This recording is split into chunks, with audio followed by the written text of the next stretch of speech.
Hello students, in last lecture we were talking about functions में मैंने आपको बताया था कि what is domain, what is range and what is the codomain. Okay, तो just एक रिवीजन के लिए लेट अस सपोज हमारे पास एक फंक्शन डिफाइंड है f that is from R to R. Okay, let us suppose this kind of function is given over here f from r to r, so this r means this r is domain of function, means these are the permissible input values, ये input values हैं जो आप उसमें put कर सकते हो, and this r is codomain, मतलब these values will be our answer, these values will be our answer। लेकिन जो range part है, range could be something from this r, range could be some subset of codomain. Okay, तो range क्या हो सकता है, जो एग्जैक्टली हमारे आंसर्स आ रहे हैं उस फंक्शन में से, that will be called as range. तो दैट मीन्स यहाँ से हमें एक चीज़ पता चलेगी कि range is always a subset of codomain. Okay, range कभी भी कोडोमेन से बड़ी नहीं हो सकती, रेंज हमेशा क्या होगी, या तो कोडोमेन के बराबर होगी या उससे क्या होगी, छोटी। तो इसे हम एक वर्ड में अगर लिखना चाहें तो range is always a subset of codomain. Okay, तो नेक्स्ट मैंने आपको ट्रिग्नोमेट्रिक फंक्शंस के बारे में बताया था, आपको याद होगा कि what is the domain of sine x. Okay, तो फर्स्ट टाइप के फंक्शंस हम पढ़ रहे थे, ट्रिग्नोमेट्रिक फंक्शंस। तो जस्ट रिकॉल करने के लिए, फर्स्ट फंक्शन है हमारे पास साइन एक्स, तो साइन एक्स की डोमेन क्या है अपने पास, डोमेन एंड रेंज। तो अगर हमारे पास फर्स्ट फंक्शन क्या है, साइन एक्स, तो साइन एक्स की डोमेन मैंने आपको बताया था कि कोई भी रियल नंबर आप उसमें पुट करो, sine will be giving you some answer. तो minus infinity to infinity is the domain of sine x. और रेंज आपको पता है कि इसकी वैल्यू कभी भी -1 से 1 के बाहर नहीं आएगी, तो that means range is -1 to 1। Similarly for cos x, domain is minus infinity to plus infinity and its range is -1 to 1। okay, then there is tan x। tan x के लिए मैंने आपको क्या बताया था, tan is not defined on odd multiples of pi by 2।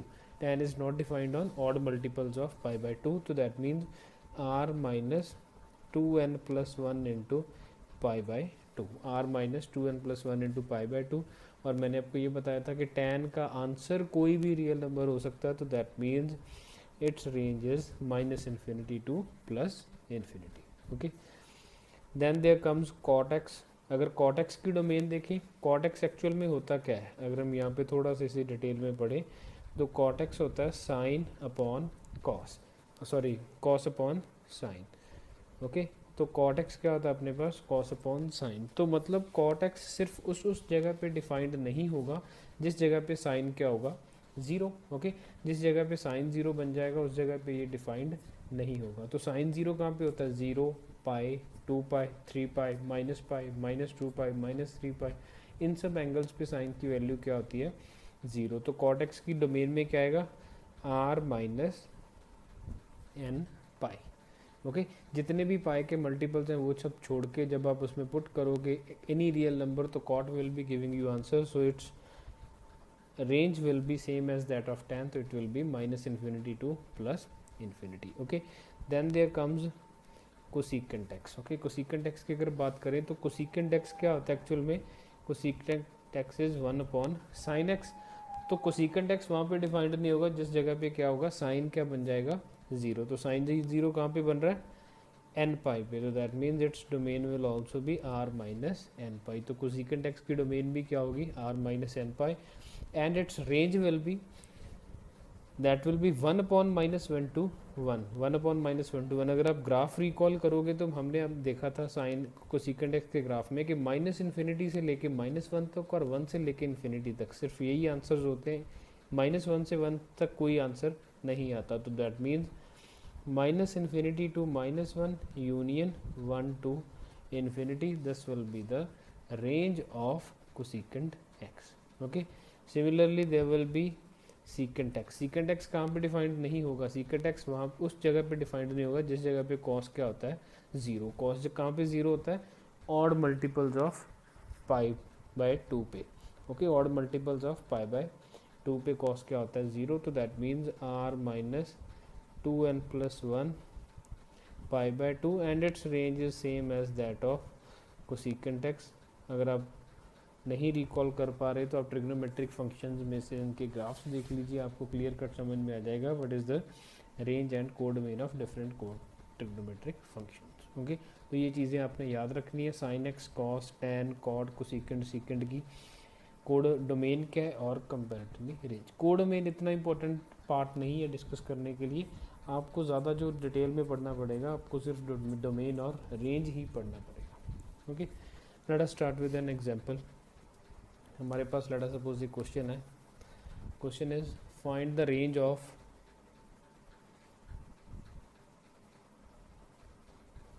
Cos square x minus sine square x. तो इस तरह के फंक्शंस की रेंज पता करने के लिए सबसे पहले आपको इनको सिंप्लीफाई करना पड़ेगा, आपको देखना पड़ेगा कि आप इसे एक ट्रिग्नोमेट्रिक फंक्शन के कंसेप्ट में कैसे ला सकते हो।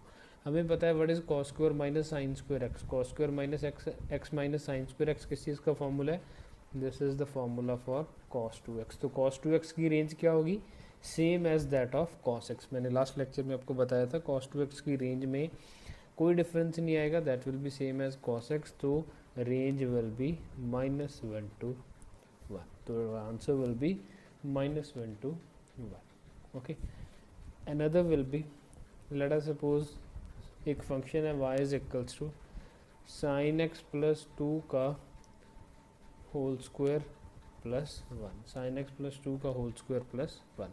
अब देखिए यहाँ पे हमारे पास दो फंक्शंस थे, साइन था और कॉस, तो हमें ज़रूरत थी कन्वर्ट करने की cos 2x में, लेकिन इन्हें हम डायरेक्टली, एक ही फंक्शन है हमारे पास, तो जो इसकी वैल्यू आएगी बाकी सब तो क्या है, कॉन्स्टेंट्स हैं। जो इसकी वैल्यू आएगी +2 करोगे, +2 का स्क्वायर करोगे, +1 करोगे, तो ये सारी चीज़ें क्या है, कांस्टेंट है। सिंपली वैल्यू किसकी वेरी करेगी यहाँ पे, साइन एक्स की। तो इस तरह के फंक्शन में आप डायरेक्टली इसकी रेंज पुट कर सकते हो और जो भी इस पे ऑपरेशंस करने हम बाद में कर सकते हैं। तो दैट मीन्स इसे हम क्या लिख सकते हैं, साइन की आंसर क्या आ सकता है, -1 to 1, और इसमें क्या होगा, +2 होल स्क्वायर प्लस 1, यही बन जाएगा। अब देखिए -1 सबसे छोटी वैल्यू क्या है, -1, उसमें भी क्या ऐड होगा, 2। सबसे बड़ी वैल्यू क्या है, 1, उसमें भी क्या ऐड होगा, 2।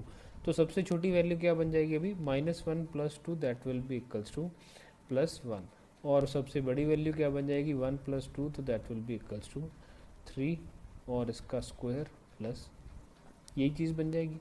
अब देखिए सबसे छोटी वैल्यू 1 है और पॉजिटिव चीज़ है, तो 1 का स्क्वायर क्या बनेगा, सबसे छोटी वैल्यू क्या आएगी, 1 ही आएगी, और 3 का स्क्वायर क्या बन जाएगा, 9। तो this will be our answer. अब स्मॉलेस्ट वैल्यू 1 है, तो 1 + 1 it will be 2 and 9 + 1 that will be equals to 10। So 2 to 10 will be our answer. Okay, तो जब एक ही फंक्शन इंक्लूडेड है then you can perform this operation, लेकिन अगर आपके पास एक से ज़्यादा functions included हैं तो you need to convert that into a single function, then you can apply the concept of range over there. Okay, so another question, y is equals to 4 tan x cos x, y is equals to 4 tan x cos x। okay, y is equals to 4 tan x cos x। अब देखिए वैसे तो हम क्या कर सकते हैं, 4 sin x upon cos x into cos x लिख सकता हूँ मैं, और ये कैंसिल हो जाएगा, और ये क्या बन जाएगा, 4 sin x, और इसकी रेंज क्या हो जाएगी, 4 इंटू -1 to 1, तो दैट विल बी -4 to 4, ये चीज़ बन जाएगी। वैसे तो कि मैं tan x को क्या लिख दूँ, sin x upon cos x दोनों कैंसिल हो जाएंगे, that will be 4 sin x। तो 4 sin x की रेंज क्या है, -1 to 1, and -1 to 1 into 4 that will become -4। अब अगर स्मॉलेस्ट वैल्यू -1 है तो -1 into 4 will be -4 and +1 into 4 will be +4। Okay, तो this range will be this thing over here. लेकिन ये cos x को cos x से आप कैंसिल कैसे कर पा रहे हो, आप cos x को कैंसिल इस सिर्फ और सिर्फ इस कंडीशन पे, ये बहुत इंपॉर्टेंट पॉइंट है, पे नोट कर लीजिए, आपको बहुत काम आएगा। cos x in this case is cancelled only on the condition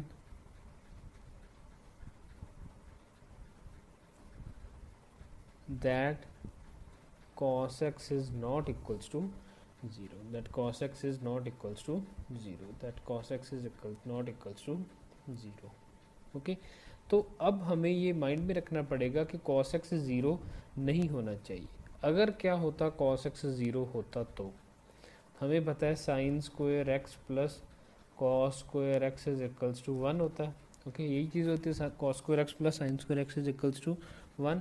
अगर मैं कॉस एक्स को 0 रख दूँ according to the condition over here, तो sine square x is equals to 1, तो sine x is equals to plus minus 1. तो मतलब कि जब साइन एक्स की वैल्यू प्लस माइनस 1 आएगी तो कॉस एक्स क्या हो जाएगा 0. यही मतलब हुआ कि अगर साइन एक्स की वैल्यू क्या आ जाएगी +1 या -1, तो कॉस एक्स क्या बन जाएगा 0.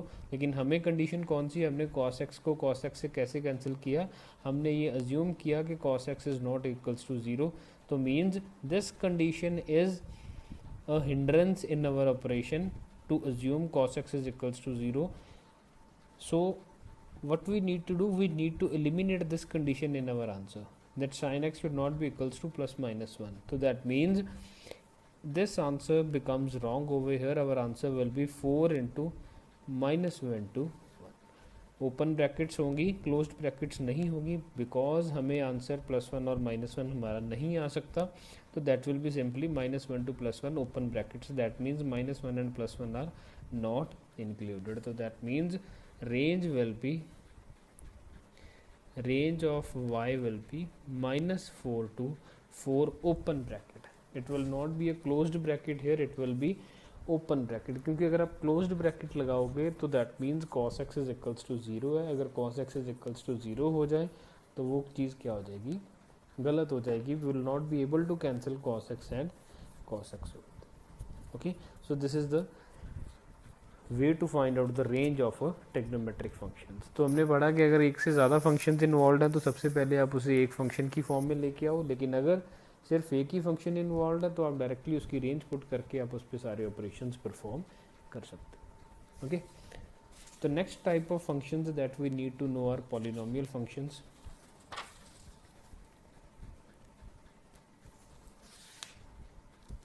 Second kind of function that we need to know are polynomial functions.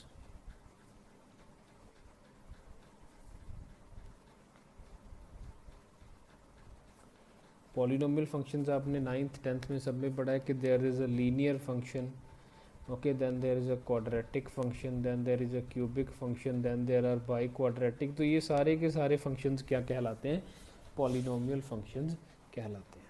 okay? एक चीज़ जो आपने हमेशा याद रखनी है, नोट कर लीजिए, a polynomial function is always a continuous function.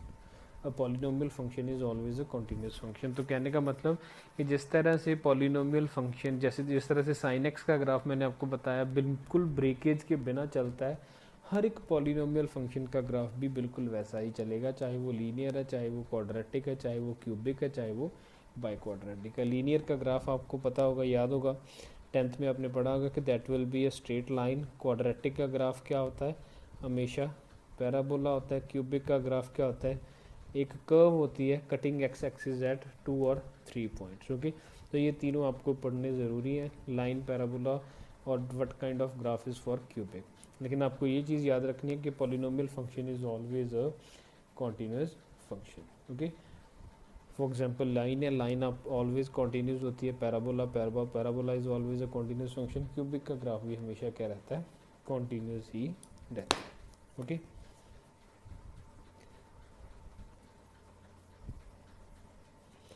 Second thing जो आपको पता होनी चाहिए, a polynomial of degree odd has its range as -infinity to infinity, but a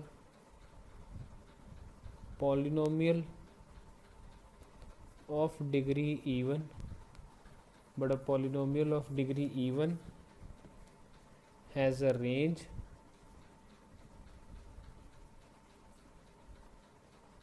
which is subset of minus infinity to infinity. से important mark करके आप note कर लीजिएगा। A polynomial of odd degree has its range as minus infinity to infinity, and a polynomial of degree even has a range which is subset of minus infinity to infinity. Okay, example के तौर पे मैं आपको समझाता हूँ कि लड़ा suppose मेरे पास एक लीनियर पॉलिनोमियल है 3x+2। अगर y is equals to 3x+2 है तो आपको पता है ये क्या बन रहा है, ये एक लाइन बन रही है। अगर इस लाइन को प्लॉट करें हम तो प्लॉट करने के लिए क्या बन जाएगा, अगर मैं x को 0 रखूँ तो means y is equals to 2।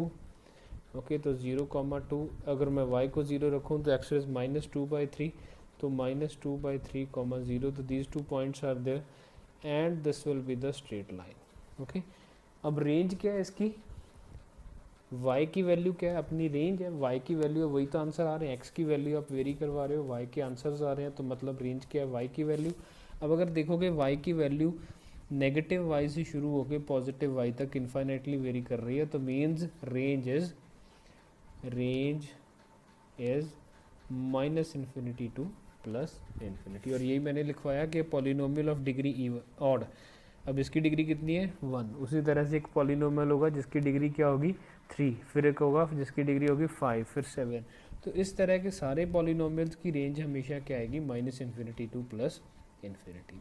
Okay, लेकिन अगर यही मैं आपको एक और पॉलिनोमियल बना दूं y is equals to x², अब ये इसकी डिग्री कितनी बन गई 2, यानी कि कौन सी डिग्री है इवन। और इस चीज़ का ग्राफ कैसा बनेगा, पैराबोला। ओके, इस चीज़ का ग्राफ कैसा बनेगा, पैराबोला। आपने होप ये 10th क्लास में पढ़ा होगा, अगर नहीं पढ़ा तो हम जब क्वाड्रेटिक इक्वेशन चैप्टर करेंगे तब आप complex number and quadratic equations, तब आपको समझ में आ जाएगा कि वाई इज पैराबोला। ओके, तो इस तरह का y is equals to x² का ग्राफ कैसे बनता है अभी, that is simply equals to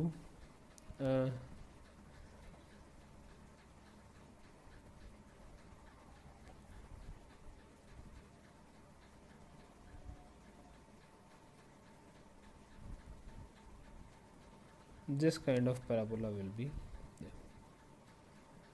Okay, this parabola will be there in which y is equals to x²।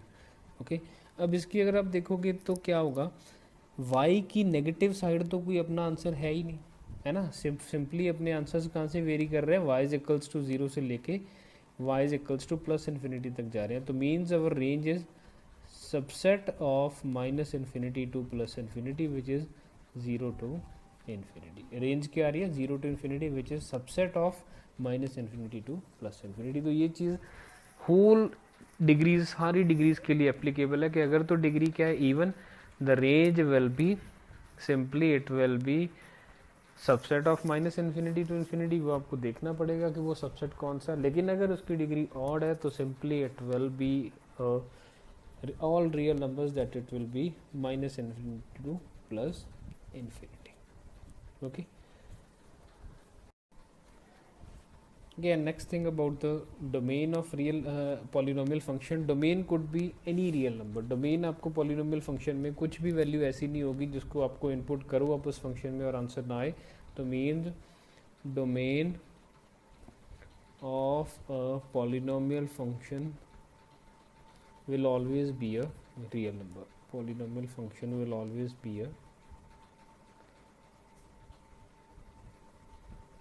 Okay, चाहे वो क्वाड्रेटिक हो, चाहे वो क्यूबिक हो, चाहे वो बाई क्वाड्रेटिक हो, जितने भी पॉलिनोमियल फंक्शंस हैं आपको कोई प्रॉब्लम नहीं आएगी उनमें कोई भी वैल्यू पुट करने में। तो all will be having domain as all real numbers.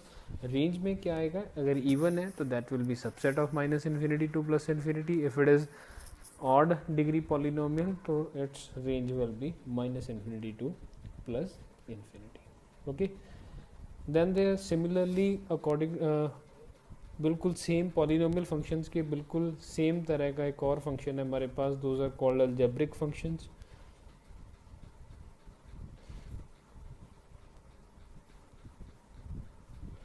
Okay, polynomial functions के बिल्कुल इसी तरह का अलजेब्रिक फंक्शन है हमारे पास। आपने पढ़ा होगा कि if f x is equals to x² ax² plus bx plus c, तो इस तरह के फंक्शन को हम क्या बोलते हैं, पॉलिनोमियल फंक्शन। पॉलिनोमियल फंक्शन ये कब है, when all powers of x are natural numbers. Okay, जब x की सारी पावर्स क्या है, नेचुरल नंबर्स हैं, तो ये क्या बन जाता है, पॉलिनोमियल बन जाता है। जब x की सारी पावर्स क्या है, नेचुरल नंबर्स हैं, तो ये क्या बन जाता है, पॉलिनोमियल। लेकिन अगर ये वाली कंडीशन ना हो तो आप उस तरह के फंक्शन को क्या बोलते हो, अलजेब्रिक फंक्शन। तो लेट्स सपोज मेरे पास f(x) होता root x plus 1/x। Okay, तो अब इसमें x की पावर्स हैं, those are not natural numbers, those are not 1 2 3 like this, so that means this thing will be called as algebraic function. तो हम यहाँ से एक चीज़ इंक्लूड कर सकते हैं कि जितने भी पॉलिनोमियल फंक्शंस हैं सारे के सारे क्या होंगे, अलजेब्रिक होंगे। बट ये ज़रूरी नहीं है कि सारे के सारे अलजेब्रिक फंक्शंस क्या बन जाएं, पॉलिनोमियल फंक्शंस बन जाएं। ओके, तो this implies all polynomial functions could be studied as algebraic also, but reverse is not true. But reverse is not true, that you can't take all algebraic functions as polynomial functions, because polynomial में condition होती है कि all the degrees, all the powers of variable, that should be some natural numbers। अगर वो natural numbers होंगे तो polynomial बनेंगे, अगर वो natural numbers नहीं है तो those could be called algebraic। Okay, अब दुनिया में दो तरह के फंक्शंस हैं, या तो क्या है जिनमें x की कुछ पावर्स हैं, एक वेरिएबल है। ओके, और दूसरे हैं जो अलजेब्रिक नहीं है। तो functions those are not algebraic are called transcendental functions. Okay, the functions those are not algebraic are called transcendental functions. लिख लेते हैं, transcendental function, functions those are not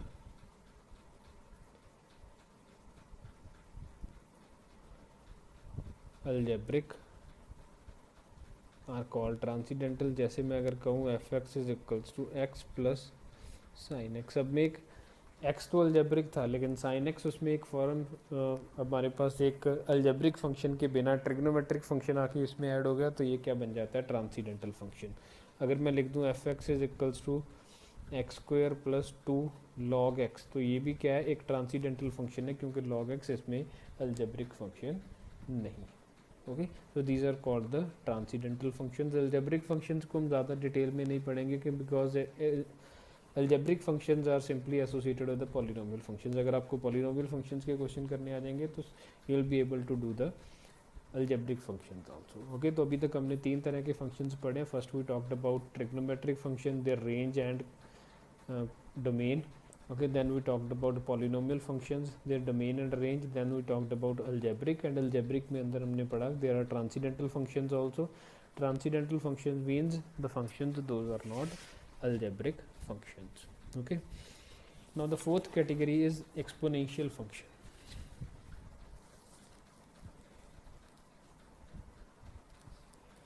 fourth category is exponential function।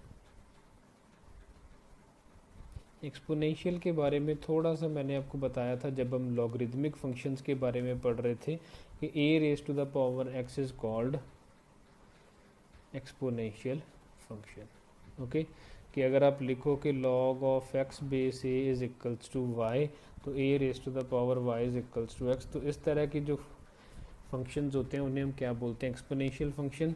या आप ये लिख लो कि log of y base a is equals to x, तो this implies a raise to the power x is equals to y। ये एक expression की लॉगरिदमिक फॉर्म है, ये उसी एक्सप्रेशन की क्या एक एक्सपोनेंशियल फॉर्म है। ओके, तो something raise to the power variable is called exponential function. Okay, तो f(x) is equals to a raise to the power x means a constant raised to power of variable is called exponential function। A constant raised to the power of variable is called exponential function। okay, now we talk about graph of exponential function।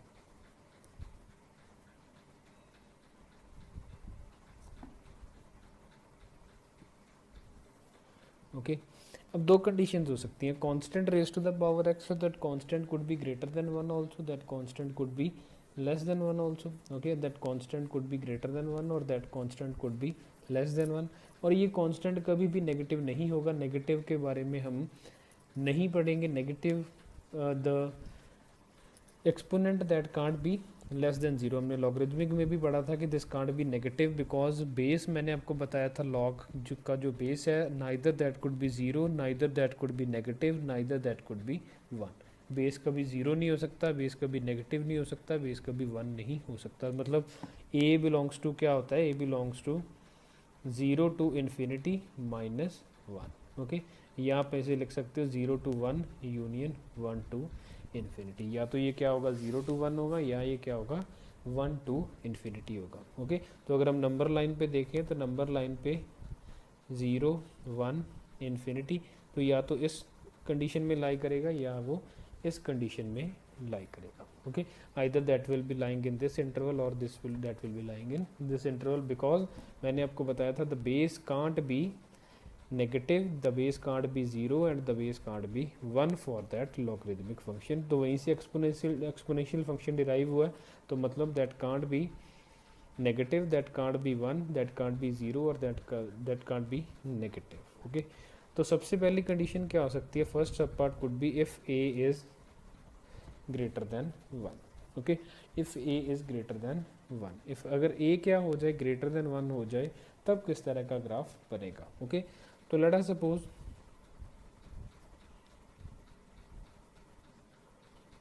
A is equals to two. Okay, a greater than one consider करना है, तो let us suppose a is equals to two. Okay, तो x की value क्या हो सकती है, x की वैल्यू तो कुछ भी हो सकती है, x की value could be any real number. Okay, तो हम यहाँ पे लिखते हैं function y is equals to a raise to the power x. Okay, graph बनाने के लिए हम क्या लिखते हैं, y is equals to a raise to the power x. और मैं यहाँ पे छोटा सा एक कॉलम बनाऊंगा, these are the values of x and these are the values of corresponding y. और अपना फंक्शन क्या है यहाँ पे, two raise to the power x. If x is equals to zero, value of y will be 1, 2 raised to the power anything is 1, so x is equals to 0, y is equals to 1. Okay, if x is equals to 1, y is equals to 2. If x is equals to 2, y is equals to 4. If x is equals to 3, then y is equals to 8. Okay, similarly if x is equals to minus 1, so y is 1 by 2. If x is equals to minus 2, so y is equals to 1 by 4. If it is minus 3, तो y will be equals to 1 by. Okay, यही आएंगी values. If x is equals to 0, this will be 1. If x is equals to 1, this will be 2. अगर 2 है तो 4, अगर 3 है तो 8. अगर माइनस 1 हो जाए, 2 raise to the power minus 1 is 1 by 2. 2 raise to the power minus 2 is 1 by 4. 2 raise to the power minus 3 is 1 by 8. Okay, तो अब इन x और y की वैल्यूज़ को हम ग्राफ पे प्लॉट करेंगे. If this is positive x, this is negative x, this is positive y and this is negative y. Okay, for x is equals to 0, y की वैल्यू कितनी है, 1. तो this point will be 0, 1. For x is equals to 1, y की value कितनी है, 2. For x is equals to 3, y की value कितनी है, 8. For x is equals to 4, similarly y की वैल्यू कितनी आएगी, 16. तो that graph will be going like this. Okay, that graph will be going like this. Okay, तो मैं इसे थोड़ा सा हाईलाइट कर देता हूँ यहाँ पे. It will be moving like this. Okay, इसे आप लाइन समझिए, जिस जस्ट मैंने हाईलाइट करने के लिए ये ऐसे पॉइंट किया है. It will be moving like this till infinity, y infinity तक जाएगा. Now when x is equals to minus 1, the value is 1 by 2 and x is equals to minus 2, y is 1 by 4. x is equals to minus 3, y is 1 by 8 and similarly it will be going like this. लेकिन आप ये mind में रखिए कि ये value कभी भी zero नहीं आएगी, ये वैल्यू क्या होती जाएगी, कम होती जाएगी. A line will be parallel to x axis, but ये लाइन कभी ज़ीरो को टच नहीं करेगी. तो means the value will be like, the graph will be like this. Okay, ये एक स्ट्रेट लाइन है, जस्ट हाईलाइट करने के लिए मैं इसे इस तरह से बना रहा हूँ. ये एक स्ट्रेट लाइन है. Okay, so this will be the graph of exponential function when the value of a is greater than 0. okay, तो ये कहाँ से शुरू होगा, माइनस एक्स में एक हॉरिजॉन्टल लाइन से शुरू होके y पॉजिटिव तक जाएगा। ओके, तो अब इसकी डोमेन देखिए, डोमेन तो माइनस इन्फिनिटी से प्लस इन्फिनिटी सारी है, x की वैल्यू आप कुछ भी रख सकते हो ना, तो डोमेन क्या हो जाएगी इसकी r, यानी कि minus infinity to plus infinity. लेकिन अगर मैं रेंज की बात करूँ, रेंज क्या है इसकी, y की वैल्यू कोई नेगेटिव तो आ ही नहीं रही, नेगेटिव तो आंसर है ही नहीं, तो that is simply from 0 to infinity, and 0 is not included because 0 can't be our answer over here. Okay, anything raised to the power constant raised to the power anything is not equal to 0, कभी भी वो 0 नहीं हो सकता, तो that means range will be 0 to infinity. Okay, second part, if a is greater than 0 and less than 1, तो अगर a इस इंटरवल में लाई करे तो क्या होगा, तो हम बनाते हैं let a is equals to 1/2, 0.5 है, तो let a is equals to 1/2, तो our function will be 1/2 raise to the power x. Okay, तो उसी तरह से x की वैल्यूज़ बनाएंगे, y की वैल्यूज़ बनाएंगे. For x is equals to 0, y will be 1. For x is equals to 1, y will be 1/2. For x is equals to 2, y will be 1/4. For x is equals to 3, y will be 1/8. For x is equals to -1, it will be 2. For -2, it will be 4. For -3, it will be 8. Okay, यही चीज़ हो जाएगा. अगर आपने अभी तक note कर लिया होगा कि सब वैल्यूज़ क्या हो चुकी हैं, अभी सारी रिवर्स हो चुकी है. ओके, तो this will B x now, negative x, y, negative y. Okay, for x is equals to 0, y is 1, so this point will be there.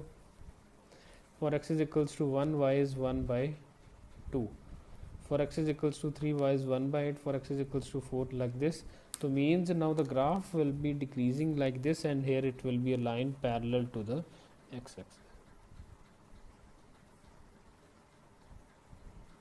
तो इस तरह का ग्राफ आपके पास इस साइड बनेगा. अब x is equals to -1 के लिए it is 2, then for -2 it is 4, for -3 it is 8, so that will be like this. Okay, तो अगर आप दोनों ग्राफ्स को कंपेयर करोगे तो क्या हो रहा है, इसका ग्राफ यहाँ से शुरू होके ऊपर की तरफ जा रहा है, लेकिन यहाँ ऊपर से शुरू होके नीचे की तरफ आ रहा है. ओके, तो डोमेन क्या दिख रही है इसकी भाई, डोमेन में तो कोई प्रॉब्लम ही नहीं है, माइनस इन्फिनिटी से लेके प्लस इन्फिनिटी तक सबके लिए ये चीज़ डिफाइंड है. तो माइनस इन्फिनिटी से प्लस इन्फिनिटी, या बोल सकते हो ऑल रियल नंबर्स. लेकिन अगर मैं बात करूँ रेंज की, रेंज क्या आ रही है, again it is from 0 to infinity. Okay, क्योंकि नेगेटिव तो आंसर्स हमारे आ ही नहीं रहे, तो that means it is from 0 to infinity. Okay, तो this is about the exponential function. उसकी डोमेन पढ़ी हमने, उसकी रेंज पढ़ी, then we talked about what will be the different kind of graphs. Okay, अब देखिए नेगेटिव एक्स से positive x जाते हुए जब a ग्रेटर देन 1 है तो it is always increasing in its value. तो means if a is greater than 1, function is increasing function. ये आप नोट कर लीजिए कि if a is greater than 1 the function is an increasing function. If a is greater than 1 the function is an increasing function. लेकिन यहीं पे अगर क्या है, a is greater than 0 less than 1, तो ग्राफ क्या हो रहा है, values are going to decrease as we move from negative x to positive x. This implies function is a decreasing, तो means it's a decreasing function. Okay, तो ये दोनों चीज़ें आपको याद रखनी है. एक्सपोनेंशियल फंक्शन की डोमेन हमेशा क्या रहती है, minus infinity to plus infinity. Range इसकी क्या रहती है, हमेशा 0 टू इन्फिनिटी. लेकिन अगर a ग्रेटर देन 0 है तो it will be an increasing function, and if a is greater than 0 and less than 1 तो function will be a decreasing function. Okay, and the point will be over here. Okay, तो next there it is about the logarithmic function. Logarithmic function की domain range हम next lecture में पढ़ेंगे और उसके graphs भी plot करेंगे. Thank you.